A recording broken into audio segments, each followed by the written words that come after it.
Dark clouds gather over a sleepy American suburb. The camera pans slowly across rows of quiet homes, kids playing on their bikes, the smell of barbecue in the air. It could be anywhere. It could be your neighborhood. But beneath this ordinary calm lies a chilling truth, one that most will never see coming. Somewhere in this picture-perfect world, a predator walks freely.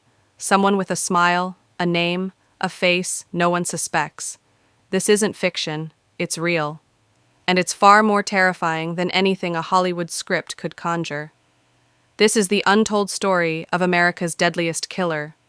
We don't use the word deadliest lightly.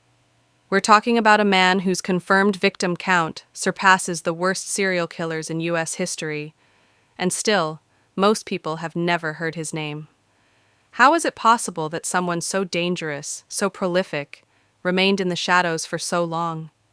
How did law enforcement, the media, and even his closest friends fail to recognize what he truly was? This series will take you inside the mind and the methods of a monster, someone who lived among us, laughed with us, even loved, and still took lives in cold blood. From his early childhood to his first known kill, from the calculated way he chose his victims to the chilling precision of his crimes, every detail paints a portrait more disturbing than the last. But this isn't just about one man. It's about the cracks in the system that allowed him to keep killing. It's about the victims, their stories, their families, and the unanswered questions they left behind. It's about the detectives who pieced together a trail soaked in blood, and the chilling moment when it all came crashing down. You'll hear from forensic psychologists, criminal profilers, surviving family members, and the very investigators who hunted him. You'll see the evidence, the crime scenes, the journal entries, the maps, the files that were once sealed away, now opened for the first time. And most haunting of all, you'll come face to face with the question that still lingers long after the case has closed. How many more were there? Because even now, years after his arrest, many believe we've only scratched the surface. This isn't just a true crime story. This is a deep dive into darkness itself, into how evil hides in plain sight, into the horrifying idea that the most dangerous killer America has ever known might have never been caught, if not for one unexpected mistake. So lean in. Take a deep breath, because what you're about to see will challenge what you think you know about safety, justice, and the human capacity for cruelty. This is the untold files of America's deadliest killer. And it all starts now. Before the headlines, before the horror, there was just a boy. A boy with a name like any other. A boy who rode his bike down the same streets where his future victims would one day walk. A boy who, for many years, was invisible. But evil doesn't begin with blood. It begins in silence. In the overlooked corners of a childhood that was far from normal, yet never quite alarming enough to raise concern. This chapter peels back the layers of America's deadliest killer. Not the man he became, but the child he once was. He was born in a small Midwestern town in the late 1970s. His family appeared ordinary, working class, church-going, seemingly stable. But behind closed doors, the cracks were already forming. His father, a strict disciplinarian, was known to punish with force rather than words. His mother, emotionally distant and often absent, left much of the child-rearing to his older siblings, or to the television that flickered endlessly in their living room. Psychologists interviewed for this series described the early signs of deep emotional neglect. Dr. Elaine Foster, a leading forensic psychologist, explains, "In cases like these, it's not always about direct abuse. Sometimes it's the complete absence of warmth, validation, or emotional structure. That's where the fractures start." School records show a child who was withdrawn but intelligent. Teachers noted he was quiet, polite, but seemed detached, often staring off into space or doodling violent imagery in the margins of his notebooks. He struggled to form close friendships, often preferring solitude or younger children he could control. By age 10, he was already showing early signs of conduct disorder, cruelty to animals, theft, and manipulative behavior. But none of it was ever officially diagnosed. A critical turning point came at the age of 11, when his younger sister died in a tragic accident, an event that, according to close relatives, changed him forever. Family members recall that he didn't cry at the funeral. He didn't speak for days, and when he finally did, his first words were chilling. She was weak. This moment, many believe, marked the beginning of a psychological fracture. Dr. James Wallace, a criminal historian who has studied over 50 serial offenders, says, that sort of trauma, combined with his already unstable environment, acted like fuel on a smoldering fire. He didn't just shut down emotionally. He turned inward and began building a world where he was in control, where he decided who lived and who didn't. By his teenage years, the signs had grown darker. He began experimenting with cruelty toward animals, which he documented in disturbing drawings. He started breaking into homes, not to steal, but to rearrange furniture, leave odd items behind, and feel what it was like to invade someone's life. It was never about money. It was always about control. Still, no one connected the dots. Not his teachers, not his neighbors, not even his parents. Because monsters don't always grow in shadows. Sometimes they grow in plain sight, behind smiling family photos and freshly mowed lawns. And that's exactly where this one began. Every killer has a beginning, a moment where the darkness inside breaks through the surface. For America's deadliest killer, that moment came quietly. There was no gunshot in the night, no dramatic escape, just a young woman, a missing report, and a trail so subtle it almost disappeared. It was the spring of 1997. The victim, Emily Hart, 22 years old, a college student, kind, bright, with dreams of becoming a nurse. She was last seen walking to her car after a late shift at the campus library. The parking lot was nearly empty. A security camera caught her exiting the building at 11:06 p.m. After that, nothing.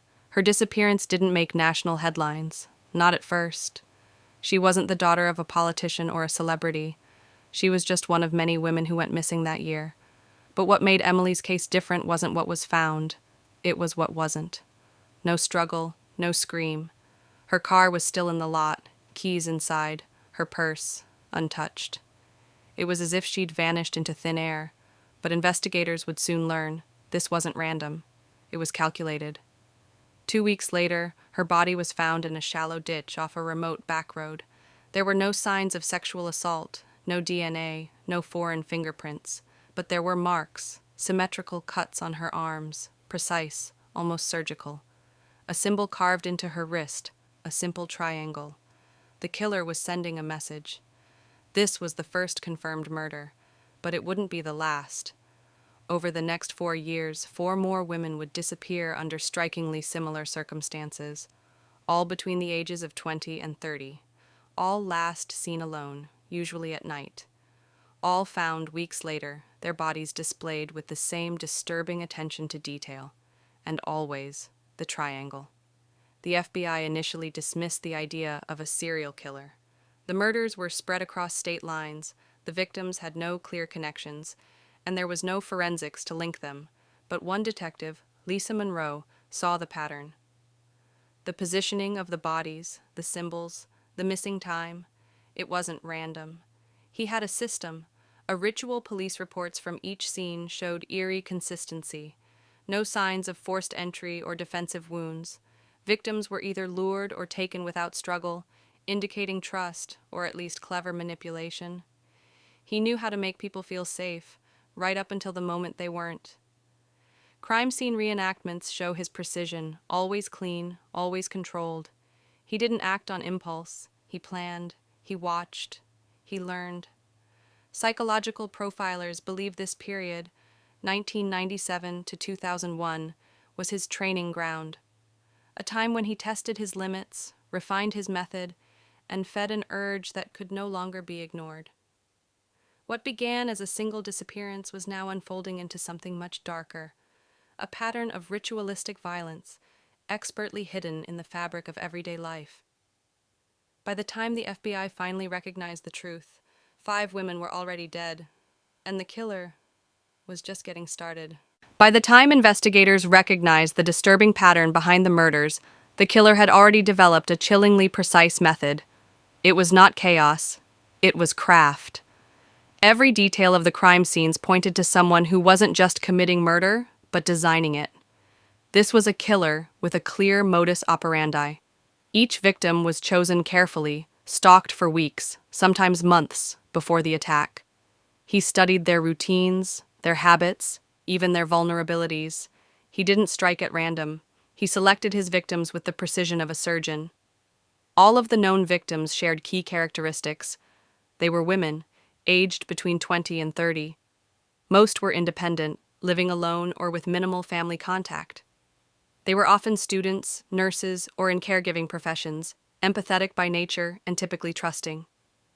In nearly all cases, they were last seen in dimly lit or isolated public spaces, a parking lot, a jogging trail, a late-night gas station.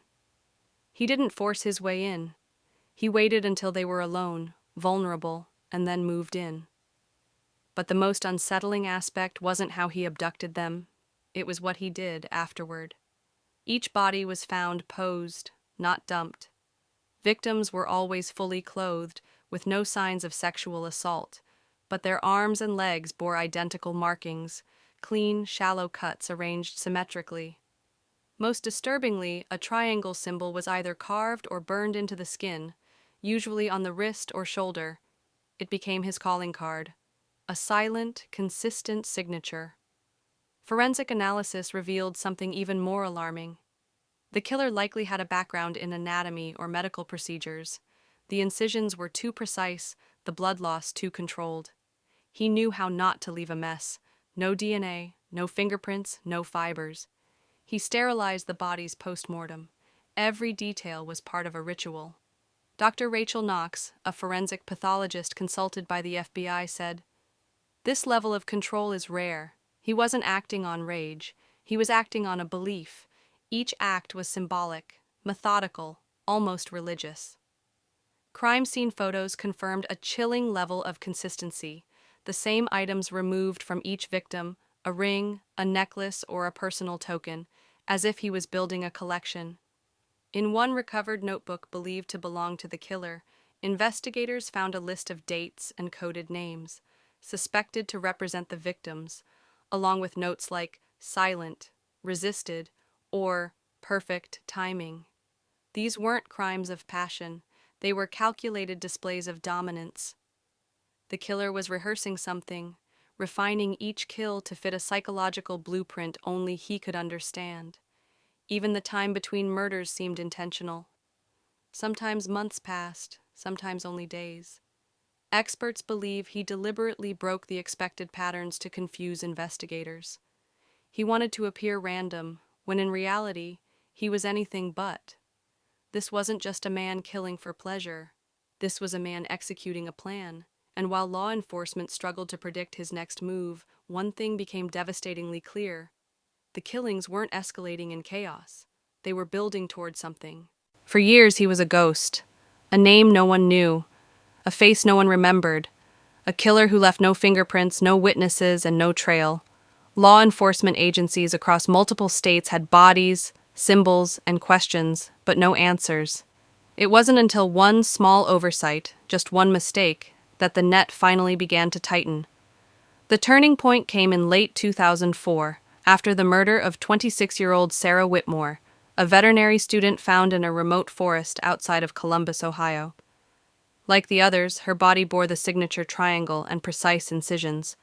But this time, the killer slipped.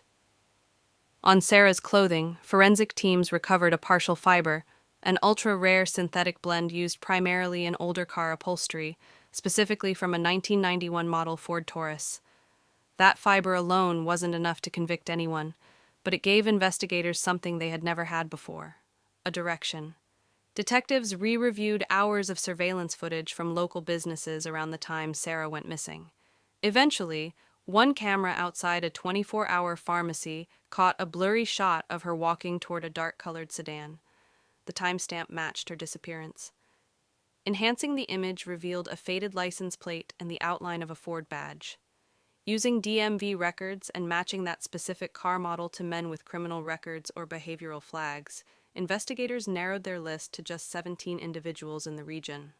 One name stood out: Thomas R. Granger, a quiet hospital janitor with no criminal record, but a sealed juvenile file and an eerie gap in his employment history during the first string of murders. Detectives began covert surveillance. Granger lived alone in a rented cabin outside of town, rarely spoke to neighbors, and worked nights cleaning surgical rooms. He had no social media, no known relationships, and no family visits. But what they found next chilled them to the core. Late one night, officers secretly searched through his trash, where they found burnt paper fragments. Forensic analysts pieced together what appeared to be parts of a coded journal page, matching handwriting from the earlier notebook found near a previous victim. On it were drawings of the triangle symbol and disturbing phrases: "Control is peace. Clean exits only." That was enough for a search warrant. The raid was swift. At 4:17 a.m., a tactical unit moved in. Granger didn't resist. In fact, he smiled. Inside the house, investigators discovered a hidden basement room. It was soundproofed, lined with plastic, and contained surgical tools, old jewelry, and labeled envelopes, each holding locks of hair. There were photos, too, not just of the known victims, but of women who had never been identified. Some dated as far back as 1995. The case broke open. At trial, Granger remained cold and silent, never expressing remorse. When asked why he did it, he gave only one answer: "Because no one stopped me." The manhunt had ended. But for many, the horror was just beginning. Because even in custody, one question remained unanswered: how many more were there that we never found?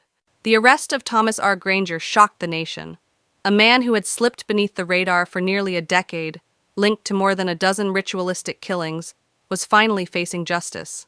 But what came next was a firestorm of attention unlike anything investigators, the public, or even the legal system had seen before. The trial was set for early 2006 in a high-security federal courthouse. Even before jury selection began, media vans lined the street outside. Their satellite dishes pointed skyward, reporters broadcasting live updates every hour. Inside, security was tight. Armed guards flanked the courtroom entrance. Cameras were banned during testimony. But every sketch, every leaked image of Granger in shackles was splashed across headlines nationwide. The public couldn't look away. Who was this quiet, unassuming man who had lived a double life as a night janitor and a methodical serial killer? News anchors debated everything, from his childhood to his hairstyle, while true crime podcasts dissected every inch of available evidence. But inside the courtroom, the tone was far from sensational. It was grim, clinical, and deeply emotional. The prosecution built their case meticulously. They opened with forensic evidence, hair samples, matching handwriting analysis from the burned journal pages, digital traces of Granger searching for isolated walking trails, and police scanner frequencies. The most damning piece? A locket belonging to Sarah Whitmore, found hidden in Granger's freezer, sealed in a labeled plastic bag. Expert witnesses were brought in one after another. Forensic pathologists described the surgical precision of the wounds. Criminal profilers testified to the psychological markers of a control-driven serial killer. "He didn't just want to kill," said Dr. Karen Leone, an FBI behavioral analyst. "He wanted to own every part of the act: the fear, the silence, the aftermath. He documented, collected, and repeated. This wasn't impulse, it was ritual." The defense offered little. They attempted to question the chain of evidence, to suggest contamination or misidentification. But Granger refused to testify. He sat motionless through most of the proceedings, his expression unreadable. Occasionally he would smirk, most notably when his journal was read aloud in court. One entry sent a chill through the room. "I wonder how they'll react when they realize I was always there, behind them, smiling." The victims' families filled the benches, many wearing pins with photos of their lost loved ones. Tears flowed freely during testimony. Some parents spoke, others couldn't bear to. The weight of their grief hung over every moment. Outside, the trial became a media circus. Protesters clashed, some calling for the death penalty, others waving signs that read, "Justice for the Forgotten." Talk shows debated whether evil is born or made. After 6 weeks of testimony and only 4 hours of deliberation, the jury returned, guilty on all counts. The judge sentenced Granger to 17 consecutive life terms without the possibility of parole. But even as he was led away, one haunting fact remained. Of the names listed in his journal, only 14 had been identified, and the rest still missing. Years have passed since the conviction of Thomas R. Granger, but the echoes of his crime still linger in the collective American psyche. His name has become synonymous with silence, precision, and the terrifying idea that a person capable of pure evil can live among us, unnoticed. Yet even with his arrest, trial, and life sentence behind bars, the world is left haunted by one lingering question. Did this killer always hide a fatal flaw? In the aftermath of Granger's capture, the investigation didn't end. In many ways, it only deepened. Detectives, forensic psychologists, and journalists have spent years combing through his past, trying to understand how a man so methodical, so seemingly flawless in his crimes, could have slipped, just once, with a fiber. That mistake led to his arrest.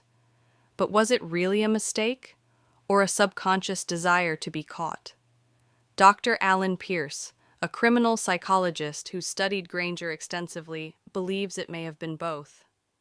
Serial killers like Granger often operate under the illusion of complete control, he explains. But that illusion always cracks. Sometimes the flaw is emotional, a moment of overconfidence. Other times it's internal, guilt, boredom, or a craving for recognition. For someone like Granger, leaving behind a clue could have been an unconscious rebellion against his own secrecy. Pop culture has seized on this possibility. Countless documentaries, films, and limited series have dramatized the Granger case. His name appears in college criminology courses, Netflix scripts, Reddit forums, and even late-night comedy sketches. Some portray him as a calculating monster. Others, disturbingly, paint him as a misunderstood genius, raising difficult conversations about how society glamorizes evil. Meanwhile, the victims' families continue to fight for remembrance over spectacle. Memorial scholarships have been established. Advocacy groups for missing women have adopted the triangle symbol, not to honor Granger, but to reclaim it as a sign of awareness and protection. But for all the coverage, one truth remains. We still don't know the full story. There are journal entries with dates but no names, sketches of unfamiliar faces, mentions of failed rituals, and most chilling of all, several disappearances from the 1990s that match Granger's M.O., but remain officially unlinked due to lack of evidence. Could there be more victims? Did he have an accomplice? Was his final mistake intentional? Or has he simply been playing us all along, right up to the end? Even now, behind bars, Granger remains silent. He refuses interviews, correspondence, and even visits from his own defense team. The prison warden describes him as eerily calm, like he's still in control. And so the legacy of America's deadliest killer is not just in the lives he took, but in the questions he left behind. The fatal flaw may have caught him, but the fear that he was just one of many like him, walking quietly among us, still holds the world captive.